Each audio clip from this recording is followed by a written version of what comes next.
Hello friends, good evening. मैं सुनील आपको स्वागत करता हूं क्रैक यूपीएससी यूट्यूब चैनल में। फ्रेंड्स, आज हम बात करने वाले हैं ब्रह्मो समाज में। आप सभी को पता होगा ये ब्रह्मो समाज जो है ये राजा राम मोहन जी ने किया था। ये ब्रह्मो समाज मॉडर्न इंडियन हिस्ट्री में सबसे बड़ा इंपॉर्टेंट टॉपिक है। ये ऐसा टॉपिक है जो आपको यूपीएससी से लेकर स्टेट पीसीएस एसएससी हर लेवल में आपको देखने को मिलेगा, चाहे वो मेन में हो चाहे वो प्रीलिम्स में हो। तो चलिए कवर करते हैं ब्रह्मो समाज को। देखिए, सबसे पहले ब्रह्मो समाज है क्या, है ना, इसको कौन बनाया था। तो मेरा पहला पॉइंट है 1829 में। देखिए यहाँ पे आप कन्फ्यूज मत होइए, 1828 भी अगर होगा तो भी सही होगा, 1829 भी सही होगा। तो 1829 में राम मोहन रॉय ने फाउंड किया था। ये क्या था, ये एक था रिलीजियस सोसाइटी, ठीक है ना, ये एक धार्मिक सोसाइटी था। इसको इन्होंने फाउंड किया था जिसका नाम था आत्मीय सभा, जिसको बाद में बनाया गया था ब्रह्मो समाज। इसका मतलब अगर आप क्वेश्चन करता है कि ब्रह्मो समाज किसके रिप्लेस में हुआ है, वो हुआ है आत्मीय सभा के रिप्लेस में। नेक्स्ट, ये किसका ऊपर बेस है, ये जो ब्रह्मो समाज, ये दो पिलर्स का ऊपर बेस है, based on the twin pillars. Means first is rationalism, second is philosophy of the Vedas. Vedas का जो फिलोसफी है ना, और एक रैशनलिज्म, इसका ऊपर ये बेस है।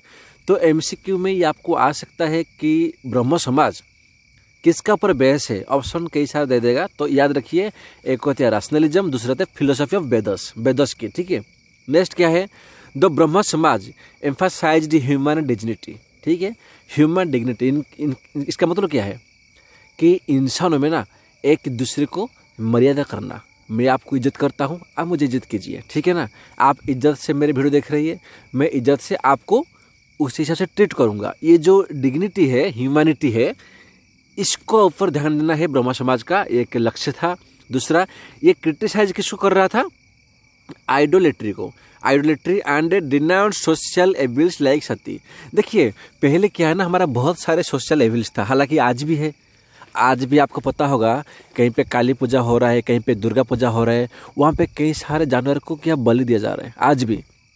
हालांकि ये शहर में नहीं है, लेकिन कई कई गांव में आज भी देखने को मिलती है। ये जो सोशल एविल्स है ना, ये सबको उन्होंने बैन किया था। तो जो सती प्रथा है, ध्यान रहे ये इम्पोर्टेंट है, जो सती प्रथा है इसको राजा राम मोहन रॉय ने ही बैन किया था।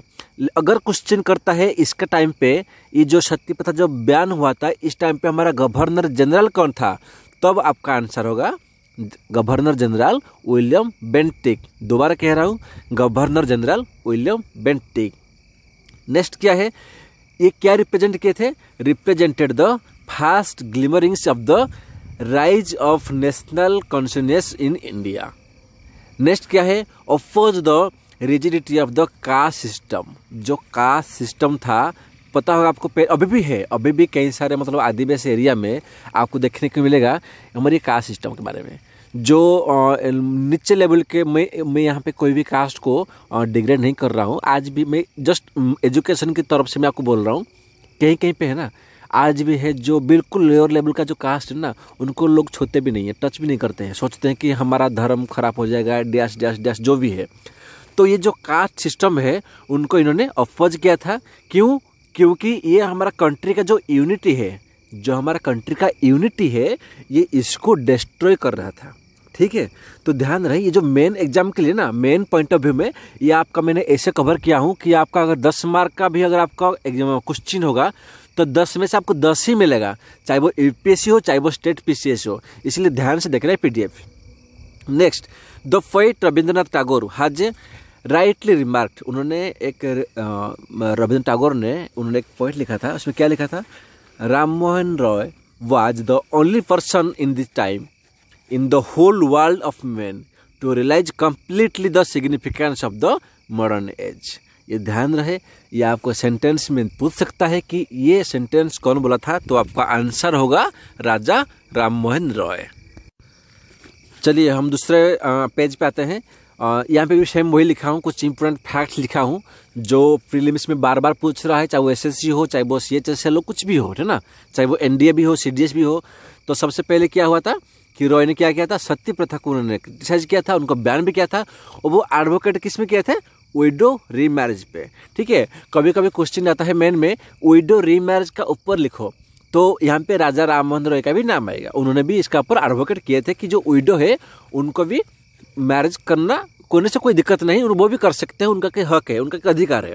चलो नेक्स्ट क्या है, राजा राम मोहन रॉय ने इस्टेब्लिश किया था एक वेदांत कॉलेज, ठीक है। ये कलकत्ता में है। हुयर यहाँ पे क्या हुआ था ना, both Indian and western culture, जो भी हमारा इंडियन फिजिकल साइंस था और इंडियन साइड से हो और वेस्टर्न कल्चर दोनों को मिक्स करके यहाँ पे ऑफर किया गया था। दोनों पढ़ा जा रहा था, है ना। ऐसा नहीं कि सिर्फ इंडियन पढ़ जाएगा, जो वेस्टर्न फॉलो कर रहे हैं उनको नहीं पढ़ाया जाएगा, ऐसा नहीं था, दोनों को पढ़ाया जा रहा था। Next he was a gifted linguistic, उनको बहुत सारा लैंग्वेजेस आता है। हमारा बहुत सारा बुक भी देखोगे, चाहे वो स्पेक्ट्रम हो चाहे वो बिपिन चंद्रा हो, उनको 12 लैंग्वेज से अधिक उनको लैंग्वेज आता था, ठीक है ना। नेक्स्ट क्या है, he oppose Sanskrit system of education, बहुत बड़ा ये सेंटेंस बोल दिया कि जो हमारा संस्कृत सिस्टम था ना, कि जो ब्राह्मण है जो मतलब संस्कृत पढ़ाई करे, मतलब इस तरह का जो सोच था कि जो ब्राह्मण ही पढ़ाई करेंगे बाकी कोई पढ़ नहीं सकते हैं, ऊपर से वो संस्कृत में पढ़ेंगे बाकी भाषा में नहीं पढ़ सकते हैं, ये जो चीज़ें है ना वो उसको अपोज कर रहे थे, ठीक है ना। क्योंकि ये जो पढ़ाई है, आप पता होगा आज की डेट में फंडामेंटल राइट हमारे मौलिक अधिकार है, मानते हो। ये हमारा क्या कि मौलिक अधिकार है, जो आर्टिकल 12 से लेकर आर्टिकल 35 तक बोलता है, उसका अंदर जो राइट टू एजुकेशन हमारा आर्टिकल 21 में आता है, ठीक है ना। तो 21A में आता है। तो ये क्या है, हमारा जो सभी को पढ़ना है, जो शिक्षा है वो सभी का अधिकार है। तो इसीलिए उन्होंने क्या है, ये जो ओनली संस्कृत सिस्टम था इनको उन्होंने अपोज किया था। नेक्स्ट क्या है, तो इनका ये जो हमने सब कारण देखा, इनके फ्यूचर की वजह से उनके टाइटल उन्होंने मिला था, कौन सा ना, हम इसको बोलते हैं the father of the Indian renaissance. Okay, चलो चलते हैं अभी हमारा नेक्स्ट पे। अभी देखिए हमने तो पूरा फैक्ट्स पढ़ लिया कि राजा राम मोहन रॉय कौन थे, उन्होंने क्या क्या किया था। लेकिन अगर मैं बताऊँ ना कि अगर आप देखो प्रीलिम्स में, चाहे वो यूपीएससी का हो, यहाँ पे ना एनडीए हो, एसएससी हो, हर चीज़ पे उनका कुछ ऐसे फैक्ट्स पूछता जो आपके लिए इंपॉर्टेंट है। सबसे पहले जो राजा राम मोहन रॉय ऐसे पर्सन है, आप मतलब उनको देख सकते हो, इनका बारे में हर साल एग्जाम आता है। तो उनका पर 4 इंपॉर्टेंट पॉइंट है। उन्होंने 2 बुक लिखा था, ये इंपॉर्टेंट है, और उन्होंने 2 न्यूज़पेपर एडिट किया था। वो दोनों क्या था, ठीक है ना। पहले क्या था, जो बुक था वो एक था प्रेसेप्ट्स ऑफ जीसस, दूसरा था ए गिफ्ट ऑफ मोनोथेइस्ट। देखिए ये जो दोनों चीज़ें ना, आपको एग्जाम पूछ लेगा कि प्रेसेप्ट्स ऑफ जीसस ये कौन लिखा था, तो ध्यान रहे ये दोनों चीज़ें जो है वो लिखे थे राम मोहन रॉय ने।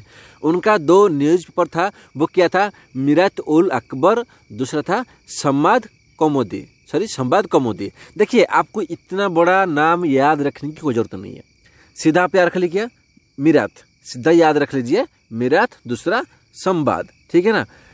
इतना ही, मिरात और संवाद। या तो ये भी रख सकते हो कि अकबर संवाद। ये क्या है ना, मतलब इतने बड़े नाम को लिखने याद रखने को जरूरत नहीं है, छोटे छोटे इसका कोई पॉइंट याद रख लीजिए। एग्जाम में आपको दिखाई दे कि मिरात लिखा है तो आंसर यही होगा बस। तो ये हो गया उनका 2 न्यूज़पेपर, 2 बुक्स हो गया। बाकी उन्होंने लास्ट में स्टेपलेटन में उनका डेथ हो गया था। अभी देखिए लास्ट में क्या है, हम थोड़ा सा स्लाइड बनाए हैं क्योंकि जो ब्रह्म समाज है वो डिवाइड भी हो गया था। कई बार में ये मेन में लिखना पड़ता है, क्योंकि कभी कभी पूछता है कि हाउ ब्रह्म समाज डिवाइडेड, या ऐसे भी आ सकता है कि ब्रह्म समाज डिवाइडेड होने के बाद में कौन कौन इसका लीडर्स थे। तो इसलिए मैं स्लाइड लाया हूँ। देखिए आत्मीय सभा बना था 1814 में, जो हमारा मैं आपको बोला था 1828 या 1829 दोनों सही है। तो ब्रह्म समाज फॉर्म हुआ था, इसको किया था राजा राम मोहन रॉय ने किए थे, ठीक है ना। तो बाद में क्या हुआ था, 1866 में क्या हुआ था, ये डिवाइड हो गया था। राजा राम मोहन रॉय का डेथ के बाद में ये 2 भाग में भाग गया था। एक हो गया था आदि ब्रह्म समाज, इसको हेड किया था देवेंद्र नाथ टैगोर ने। मैं दोबारा कह रहा हूँ, 1866 में 2 हो गया था ब्रह्म समाज, एक हो गया था आदि ब्रह्म समाज, वो किया था देवेंद्र टैगोर ने। दूसरा हुआ था ओनली ब्रह्म समाज, जो पहले था नाम वैसे के वैसे, उसको किया था केशव चंद्र सेन ने। तो ये जो केशव चंद्र सेन है, उन्होंने एक जो है उनका एक मान लीजिए बुक्स था जिसका नाम था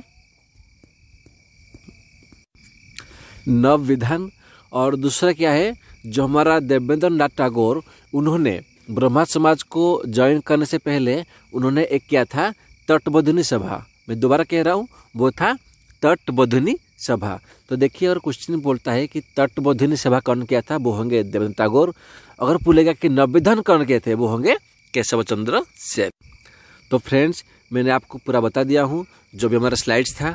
तो देखिए इसके बाहर आपको एग्जाम में कुछ लिखने की जरूरत भी नहीं है। प्रीलिम्स हो चाहे वो मेंस हो, यहाँ पे आएगा। अभी दोबारा